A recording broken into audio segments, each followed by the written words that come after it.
Дорогі українці, коротко про сьогодні. Провів ставку, були доповіді про забезпечення наших бригад, про комплектацію наших підрозділів, також дуже детально про українську ракетну програму.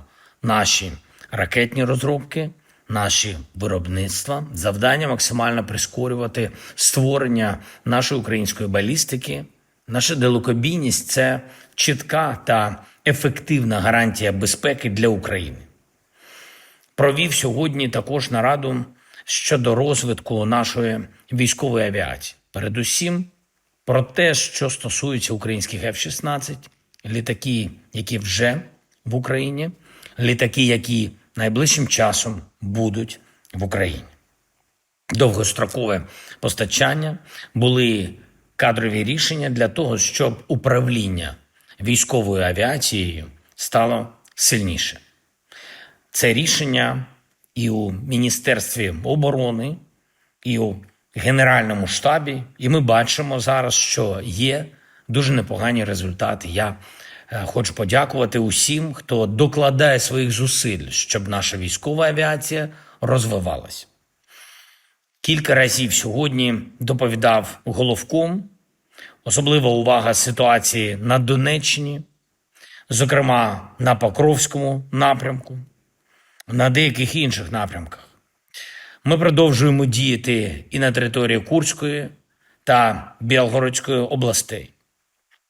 Росія продовжує відмовлятись від повного тривалого припинення вогню.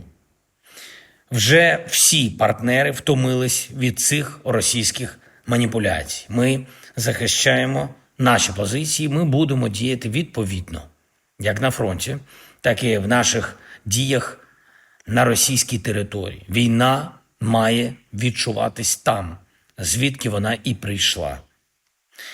Сьогодні провів 2 розмови з нашими партнерами. Говорив з прем'єр-міністром Данії, як і завжди, з Метте, дуже змістовно, дуже дружньо. Я поінформував про ситуацію на війні та про наші контакти з ключовими партнерами. Ми обговорили спільні кроки, нашу спільну роботу в Європі, дипломатичну, а також для збільшення інвестицій у виробництво зброї тут, в Україні. Данська модель працює ефективно. Говорив також із президентом Еквадору. Я привітав із переобранням на посаду, подякував за підтримку нашого суверенітету, територіальної цілісності України. Ми дуже цінуємо підтримку в Латинській Америці, в усіх інших частинах світу, де люди можуть отримувати трошки менше реальної інформації про російську війну, про російські відмови навіть від припинення вогню.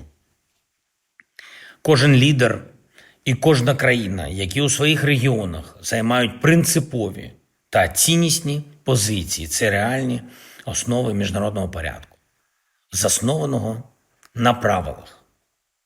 Ми говорили також з президентом Еквадору про економічні відносини між нашими країнами. Ми дуже зацікавлені у збільшенні нашої торгівлі, і це буде.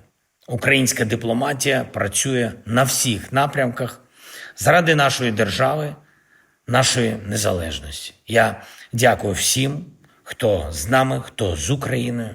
І окремо сьогодні я хочу подякувати українським прокурорам та слідчим Служби безпеки України, які займаються справою про розкрадання активів української державної компанії «Мотор Січ» та продаж української зброї в Росію.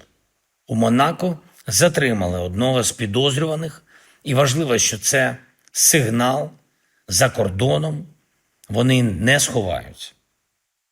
Кожен повинен відповідати за те, що скоїв.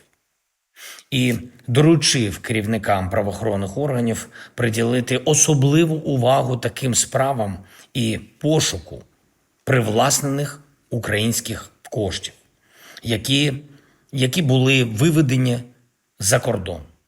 Це принципово. Слава Україні!